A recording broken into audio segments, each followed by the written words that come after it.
Oh,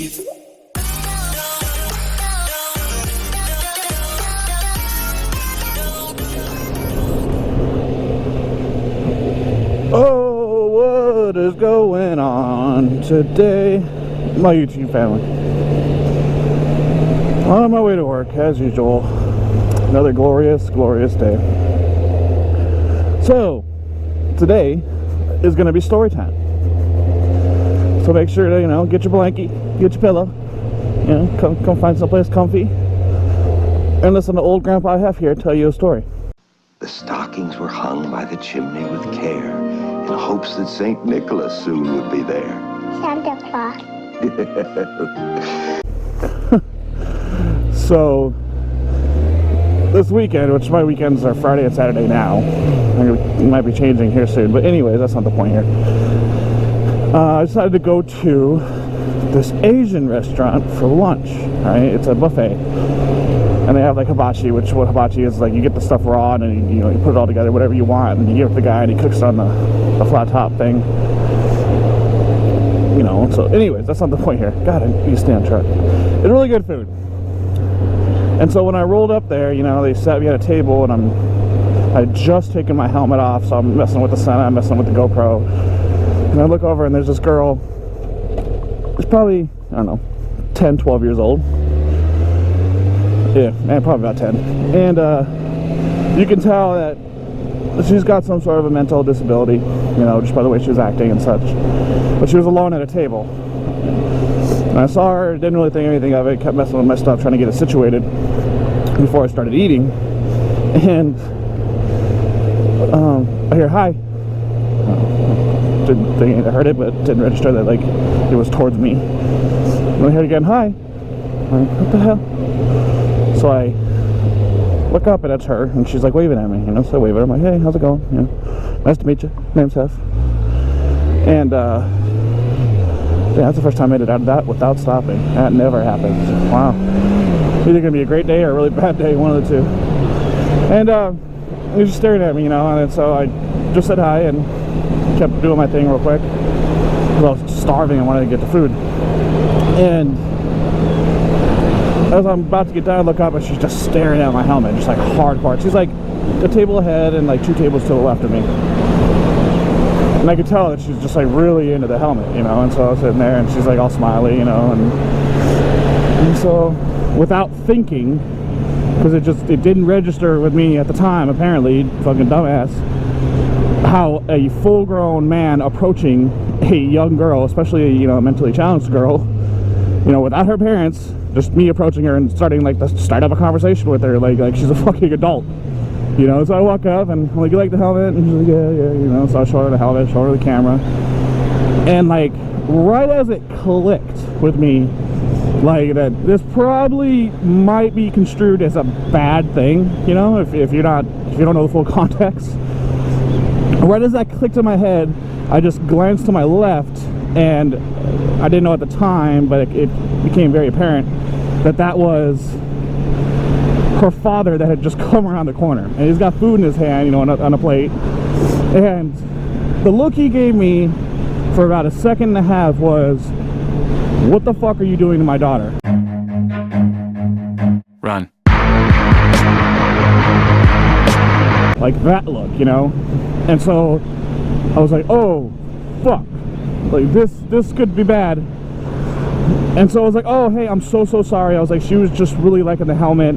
I didn't even think of it. I was just showing her the helmet. I apologize, and I have the helmet in my hand. And like, for that second and a half, you could tell he was kind of pissed off, and then it kind of went away real quick, and it totally changed. And he smiled, and he's like, oh yeah, man, she's got this thing for motorcycles and bikers. He's like, I think I'm gonna be in trouble later on in life.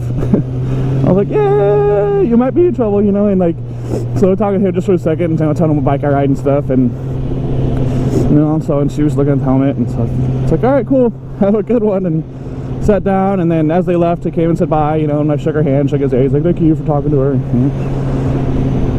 And it was just like, it was really funny.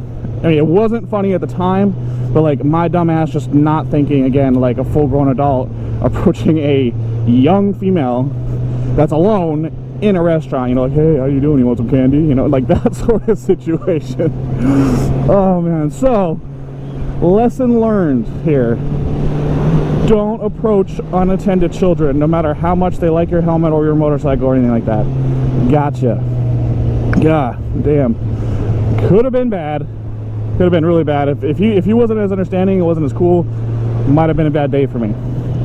And I would have got kicked out of the restaurant without any food, which would have been even worse. Oh, anyways. So that's my Hef's a pedophile story, I guess you could say, but not really, because I was just an idiot and didn't think things through. But yeah, I digress. And for those of you that are curious about it or were thinking about it, here is an update on Pepper. Pepper's doing a lot better. Last night she was even running around the house when I had the other cat away, which that's a different story with the other cat. I'll tell you guys, I'm assuming here soon once they meet each other some more. But yeah, those of you that care, here's an update that I made last night on Pepper.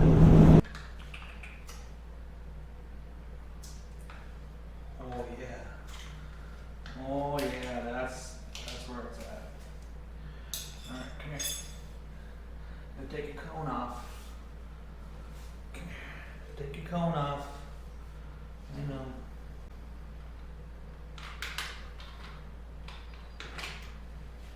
Freedom! Yeah!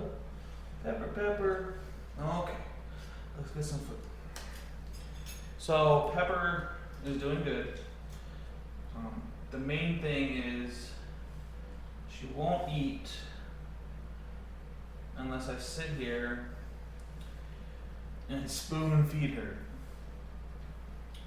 which is okay. I mean, do what I gotta do.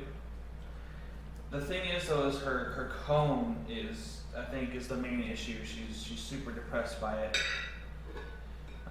Every time I take the cone off her, she just wants to clean herself, so she's unable to groom herself, and I think that's the issue that makes her depressed. If I put the food down here and just let her go, she won't do it. So this will be her third little meow mix tuna thing, and I might give her one more tonight. We'll see how it goes.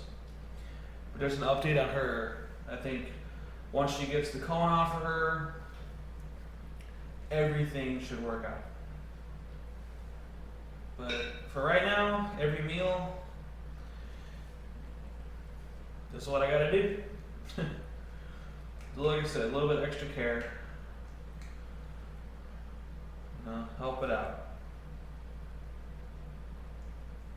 But just an update on Pepper. Today is Saturday night, and I'm hoping by Wednesday, Thursday, I can take the cone off her completely. Her spay surgery was perfect, but the eye is still healing. So, yeah, just an update. Talk to you guys later. I'll keep you informed. Oh, and if you're curious why it's like a upside down plate, because that's the only way I can get her to eat with the cone on, because it's raised, and it helped her eat with the cone. So,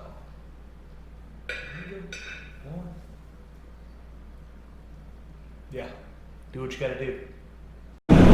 Well, let's try this again, shall we? So the plan was to make the first part of that video on the way to work and the second part on the way home, right? Uploaded yesterday. Well, what did I do? Or what did I forget to do?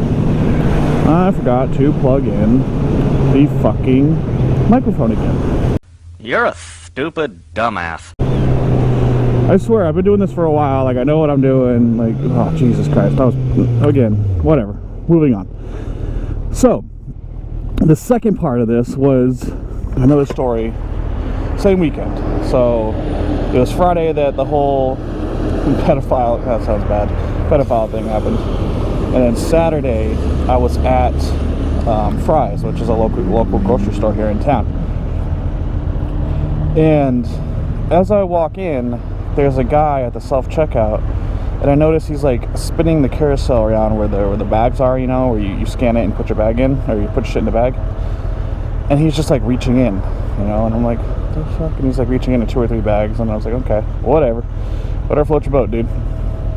And I get my stuff, and it took me like 15-20 minutes to get my food and stuff, and I go back, I go to self-checkout, and lo and behold, homeboy's still there, right? Doing the same thing. He'd spin the carousel, put his hands in and stuff, so I'm like, what the hell? And I noticed there's 2 employees that are just staring at him, watching him. So I'm like, what's going on here? So I'm checking out, and I'm kind of taking my time checking out, and I'm just kind of observing him. And what he's doing, and I kid you not, he has a Reese's candy bar, okay? A regular, just a, $1.29 Reese's candy bar. And he scans it, boop, puts it in a bag, spins the carousel around, reaches in each bag. There's nothing in the other bags. Pulls the candy bar out when he gets back around, right?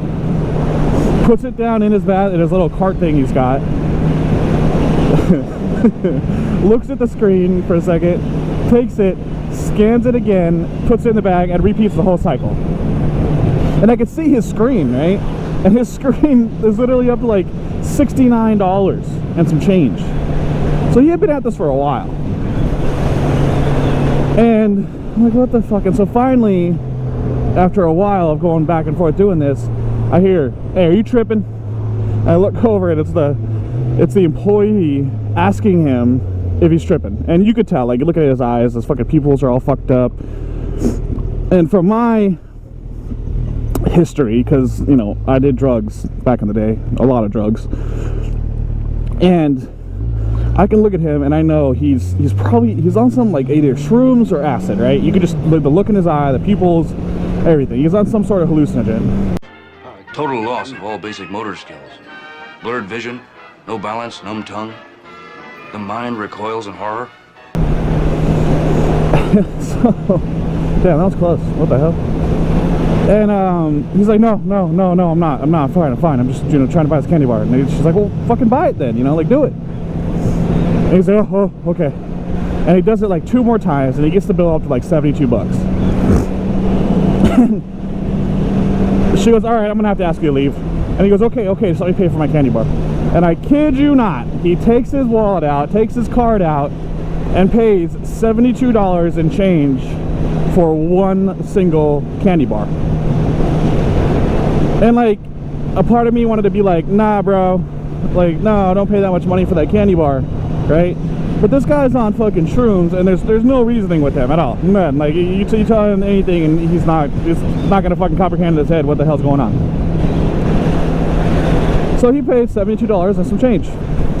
And the kicker was, as he's walking out of the store, he like puts it down on like this little shelf display thing, and leaves it there and walks away. And so, I guess the moral of this story, excuse me, we had the same idea, bro, sorry. The moral of this story, okay, is one of 2 things. Either A, listen, I'm a firm believer, if you want to get high, do your thing at home, don't bother nobody. It's no one's business what you do, right? That's my belief. You want to smoke a joint, cool. You want to do a little bit of coke, cool.